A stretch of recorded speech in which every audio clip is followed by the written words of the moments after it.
भर्गोर्वरेण्यं भर्गो देवस्य धीमहि धियो यो नः प्रचोदयात् ప్రాణాలనివని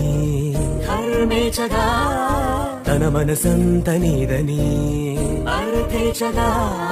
తన వలపంతనీకని కామేచగా అవధులు లేని ప్రేమకై మోక్షేచగా మూడు ముళ్ళతో